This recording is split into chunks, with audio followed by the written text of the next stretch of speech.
La oportunidad tiene una característica bastante peculiar y es que no suele aparecer en nuestras vidas con bombo y platillo, metiendo mucho ruido, sino uno tiene de alguna manera que adiestrar su mirada para encontrarla. Y precisamente donde es más importante encontrar la oportunidad no es en un momento de abundancia, no es en un momento donde todo va sobre ruedas, es en momento de dificultad.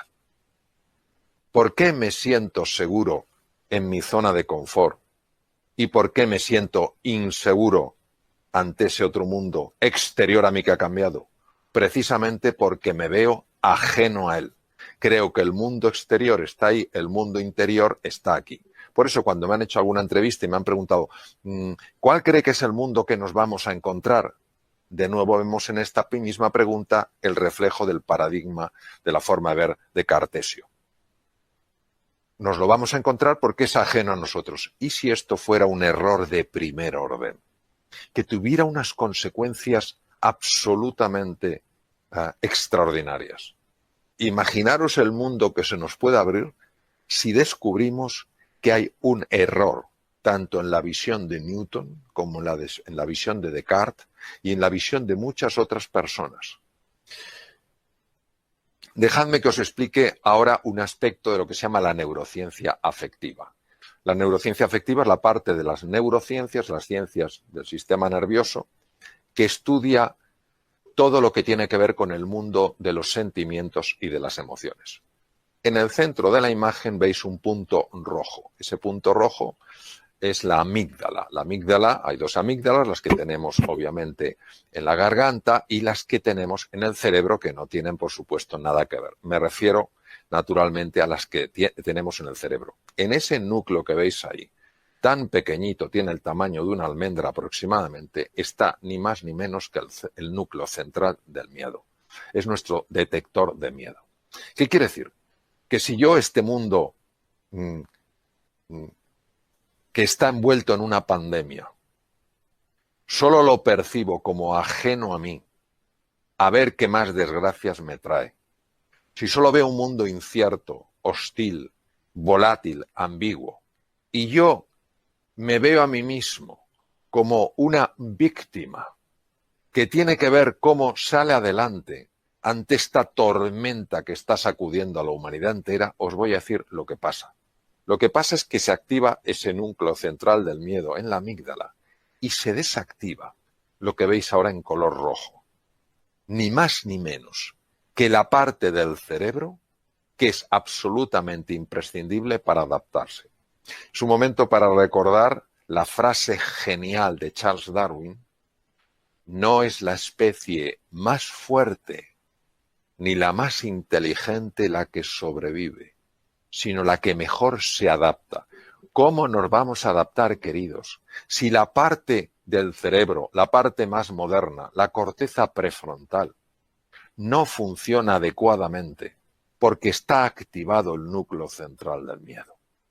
Ni podremos negociar, ni podremos ser creativos, ni podremos innovar, ni podremos emprender, ni podremos cooperar, ni podremos descubrir la oportunidad en medio de la dificultad, porque si hay una estructura en el cerebro clave precisamente para que eso suceda, es esa región, las áreas prefrontales del cerebro. Luego nosotros tenemos que ver cómo se puede desactivar ese núcleo central del miedo para que pueda mantenerse activada la zona que nos va a permitir a todos adaptarnos, mejorar, crecer y evolucionar.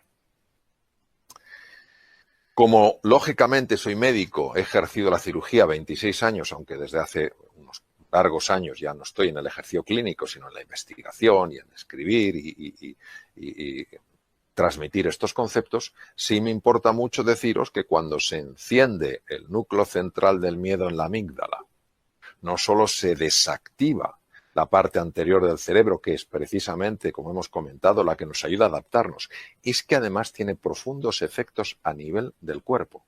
Si veis en la zona inferior de la presentación, con un color rosado, veréis que pone cortisol. El cortisol es una sustancia, es una hormona producida por las glándulas suprarrenales y que se utiliza mucho en medicina en situaciones muy importantes.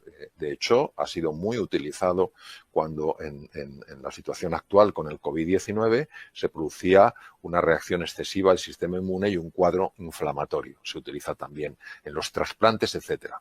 Pero cuando el cortisol es liberado por procesos mentales que están interpretando un territorio incierto como un territorio hostil sin siquiera haberlo conocido, solo por unos fragmentos de información, por importantes que sean, el cortisol empieza a liberarse de una forma anómala en la sangre, no gestionada por un profesional, sino anómalamente en la sangre, y esto no solo afecta a los órganos que veis debajo, tubo digestivo, hígado, sistema cardiovascular, corazón, pulmones, sino a esa célula que veis a la derecha, que es una de las células más sensibles al cortisol. Es el linfocito asesino. Imaginaros lo brutal que tiene que ser en su ataque para que a este linfocito, que es parte de nuestro ejército, le llamen asesino. A mí me recuerda en la guerra de las Malvinas cuando decían que los británicos iban a mandar a las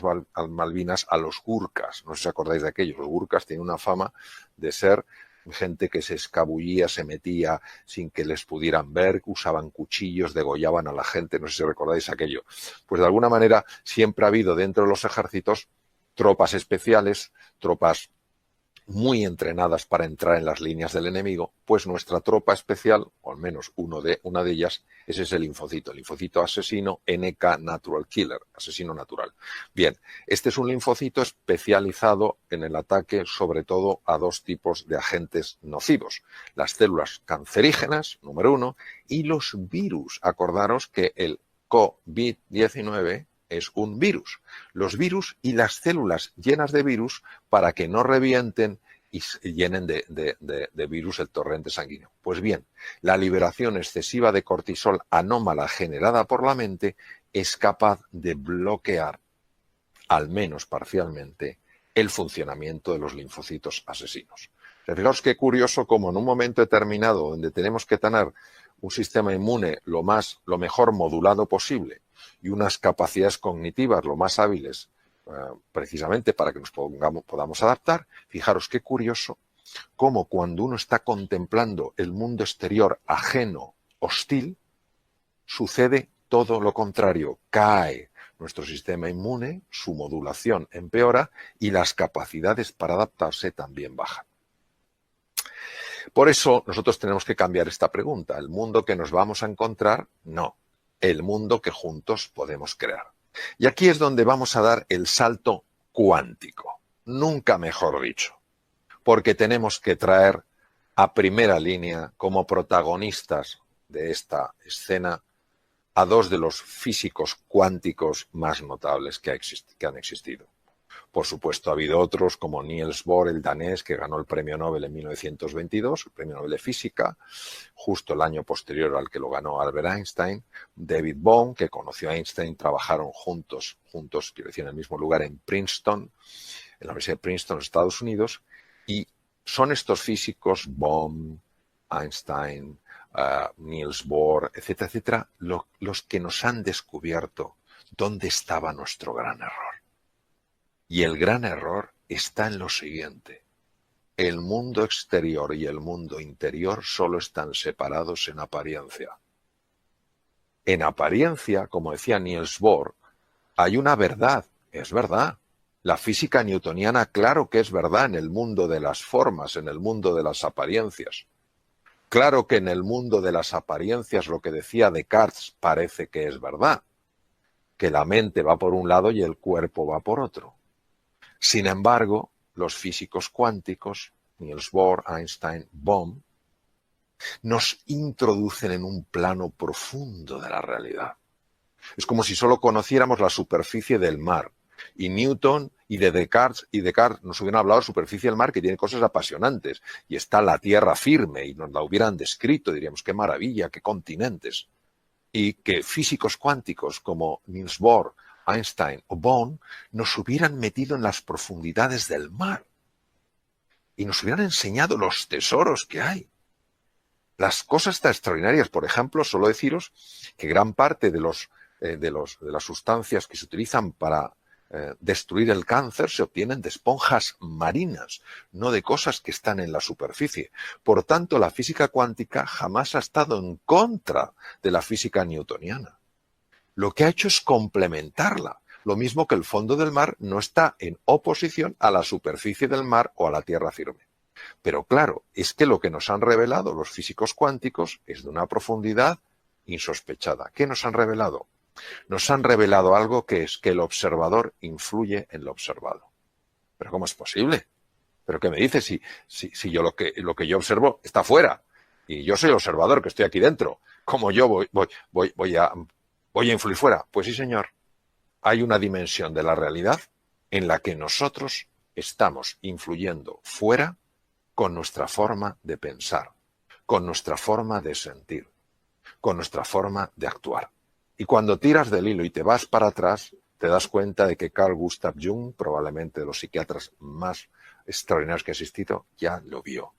Te das cuenta de que los miembros de la llamada filosofía perenne, es decir, los que no tienen la filosofía que te sirve toda la vida, Nisargadatta, Lao Tzu, Confucio, todos hablan de esto.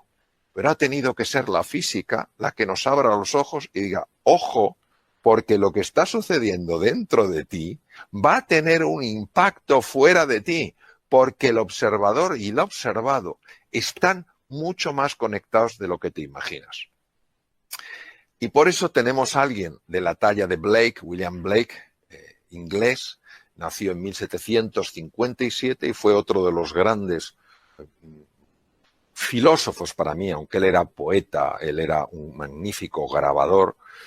Tú lees, yo lo leo a través de grandes expertos porque Blake es muy difícil de entender, William Blake, pero tú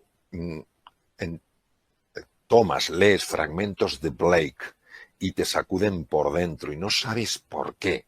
Luego tienes que leer a los grandes expertos, Taylor, etcétera, que se han pasado 40 años estudiándolo, etcétera, para comprender en mayor profundidad lo que querían decir. Pero fijaos lo que decía William Blake, si las puertas de la percepción, ¿de qué estamos hablando? De abrir la mirada, de que ya no hay un mundo fuera y un mundo dentro, sino que es un mismo mundo que da la apariencia que una parte está fuera y otra dentro. Si las puertas de la percepción fueran limpiadas, física cuántica, la realidad parecería como es, infinita. El mundo en un grano de arena, el paraíso en una flor, la eternidad en una hora, todo lo existente en la palma de mi mano. Pero es que hubo un científico por el que yo siento absoluta pasión. Voy por cada sitio que voy en el mundo, me muevo en el mundo, hablo con don Santiago con pasión. No solo porque a mí me ha influido mucho, aunque no le he conocido, porque él murió en 1934, nació en 1855 y murió en 1934, pero es un hombre que esto ya lo intuyó. Es el neurocientífico que mejor ha conocido el cerebro. O sea, tener en cuenta que él gana el Premio Nobel de Medicina en 1906, que era eso imposible para un español, imposible, pues lo ganó porque él hacía posible lo imposible. Y este hombre, en un mundo totalmente cartesiano, totalmente científico, totalmente rígido, siguiendo los principios absolutos de Newton, los principios absolutos de Descartes, este hombre dijo algo que creo que muchos neurocientíficos no han entendido. Todo ser humano puede ser, si se lo propone, escultor de su propio cerebro. Pero vamos a ver, si Descartes decía que el pensamiento, que es lo que yo me propongo, el compromiso, lo que yo creo, no tiene relación con el cuerpo. El cerebro es cuerpo, es físico, se puede pesar, se puede medir, se puede analizar, se puede diseccionar. Y sin embargo, este hombre los une. Y dice que todo ser humano puede ser, si se lo propone, escultor de su propio cerebro. Pero este hombre, ¿cómo lo pudo saber si no había tecnología? Hoy en día sí la hay. Y sabemos que la neuroplasticidad, la formación de nuevas neuronas, la formación de nuevas conexiones entre las neuronas, depende tremendamente de la forma de pensar. Por eso cuando escribí Reinventarse hablaba precisamente de eso, de lo que verdaderamente Cajal había descubierto, que el ser humano se puede reinventar, que la mente, los procesos cognitivos, naturalmente que conectan con los procesos físicos, porque son dos realidades que se pueden distinguir, pero no se pueden separar. De alguna manera, don Santiago, que de alguna manera precedió a algunos de los grandes físicos cuánticos, porque él gana el premio Nobel en 1906 por sus estudios de la teoría de la neurona, y en 1921, con el efecto fotoeléctrico, gana Einstein el premio Nobel de medicina. Es decir, estamos hablando de personas muy cercanas en la dimensión del tiempo. O sea, fijaos qué cosa más bonita que uno sepa que su forma de pensar, que su forma de sentir puede hacerle más inteligente, más capaz, pero es que además que puede hacerle influir en las circunstancias que genera en la vida, en lo que se encuentra. Y por eso tengo 3 palabras para ofreceros, para vuestra consideración. Primero, que os atreváis a querer de verdad, que no tengáis ningún miedo en esta época de dificultad de sentir pasión por nuevos proyectos, de sentir pasión por nuevas oportunidades. No creáis que la vida quiere que vayamos con la cabeza baja. La vida en mayúscula llora cuando nos ve tristes. Entonces, querer con pasión, apasionaros por las cosas, entusiasmaros por los proyectos, entusiasmaros por las oportunidades que, aunque todavía no las vemos, van a surgir. En 1900 en Londres había 1 millón de caballos. Imaginaos la cantidad de gente que trabajaba alrededor de los caballos, el que cultivaba la alfalfa, el que tenía los establos, el que hacía las ruedas de los carruajes, el que conducía los carruajes, el que montaba los establos, y de repente aparecen los primeros coches. ¡Qué horror! El mundo se acaba. Imaginaros la cantidad de trabajos, de oportunidades, de posibilidades que han abierto los coches. Entonces, querer con intensidad, sentir pasión, porque hay un mundo de oportunidad. Ya sé que no lo vemos, Comentaba al principio de esta sesión que la oportunidad disfruta yendo absolutamente disfrazada, que no se la vea. Segundo, una vez que os hayáis apasionado, empezar a imaginar eso cómo se puede hacer realidad. Uno de los errores que cometemos, desde mi punto de vista siempre, en cuanto a la imaginación, es confundir la imaginación con la fantasía. La fantasía es un acto donde 2 elementos desconectados y inconexos yo los uno. Por ejemplo, si pienso en un unicornio, pues cojo un caballo, pienso un animal que tenga un cuerno, como puede ser un rinoceronte, los uno y tengo un unicornio. Eso es una fantasía. Es fantasía. La imaginación es una capacidad creativa en el ser humano.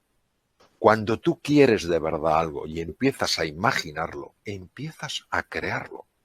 Por eso uno acaba creando lo que imagina, porque como el observador se afecta al observado, lo que tú imaginas que está animado con el fuego de la pasión busca su expresión natural en el mundo exterior, generando circunstancias favorables para tu avance, para tu progreso. Porque el mundo interior y el mundo exterior, de nuevo, recordémoslo, son parte de la misma realidad. Podemos distinguirlo, pero no podemos separarlo. Lo que sucede dentro de mí también afecta a lo que me pasa a mí. Entonces, y para abreviar, haciendo un resumen, evitemos, queridos, tomar la posición de una víctima. Ya sé que esta situación es dura. Hablo con conocimiento de causa. Esta situación es muy dura. No le quitamos dureza. Ahora, esta situación no es más dura ni más fuerte que lo que somos nosotros, sacando nuestra mejor versión y ayudándonos unos a otros. Enfoquémonos en conseguir lo que queremos, no evitar lo que no queremos. Si estamos hablando de pasión, si estamos hablando de entusiasmo, uno no se entusiasma por evitar lo que no quiere, uno se entusiasma por conseguir lo que realmente quiere. Recordemos siempre que la imaginación tiene en sí la capacidad de crear, no solo de describir, sino de crear, de materializar. Utilicemos un lenguaje que nos ayude, no que nos anule. El lenguaje es nuestro pensamiento. Nuestro pensamiento es lingüístico. Si no tuviéramos lenguaje no podríamos pensar. No se puede pensar sin lenguaje. No es posible. Son lo mismo. Y decía el gran filósofo austriaco Wittgenstein, los límites de mi lenguaje son los límites de mi mundo. Si usamos palabras constantemente como problema, hecatombe, desastre, tristeza, lamentación, horror, nuestro mundo se va a hacer muy pequeñito. Si reconocemos que eso existe y ponemos el énfasis en la oportunidad, en el desafío, en la cooperación, en la generosidad, en la pasión y el entusiasmo, nuestro mundo se va a expandir. Y sencillamente esto no se trata de vender nada. Esto se trata de compartir algo que cuando uno de alguna manera, aunque sea humildemente, lo engancha, te abre un mundo de posibilidad. Entonces, que nos abramos a la posibilidad de que lo extraordinario pueda manifestarse en nuestra vida, en tu vida. Napoleon Hill no es un hombre muy conocido en España, es un hombre muy conocido en Estados Unidos, ya falleció hace muchos años. Y siempre me impactó mucho esta frase que le corresponde a él y por eso hay que poner su nombre al lado de la frase. La oportunidad viene envuelta en ropa de faena. Su forma de describir que la oportunidad no viene con bombo y platillo, como describía yo al comienzo de esta sesión. La oportunidad viene envuelta en ropa de faena. Quien está en posición de víctima, quien está utilizando un lenguaje donde solo caben los problemas, las dificultades, las limitaciones, los desastres, las hecatombes, no la va a ver. Quien cree que el mundo exterior está fuera y el mundo interior está dentro, no la generará, y si no la genera tampoco la verá.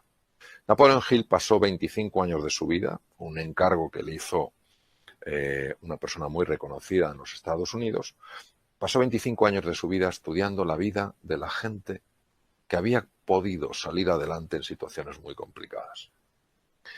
Y llegó a la conclusión de que al final es esto.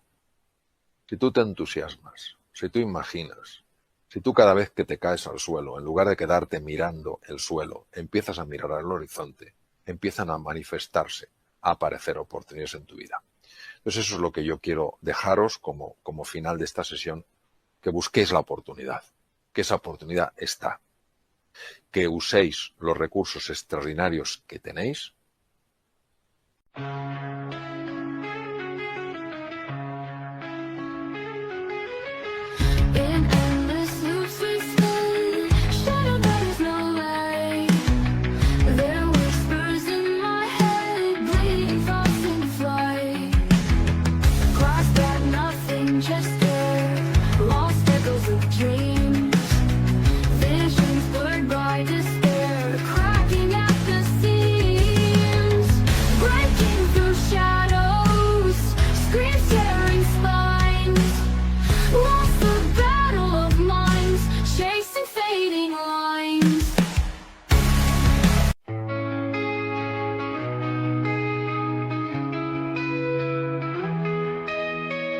Lost in the rhythm of the wind,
masterpiece unfolding in a melody so kind.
Awaken echoes, strange lights blur.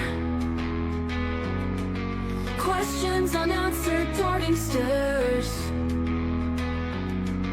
Footfalls trailing in empty halls. Shadows whisper on crumbling walls. Solitude's a friend in the broken night, tracing lines of lost dreams out of sight.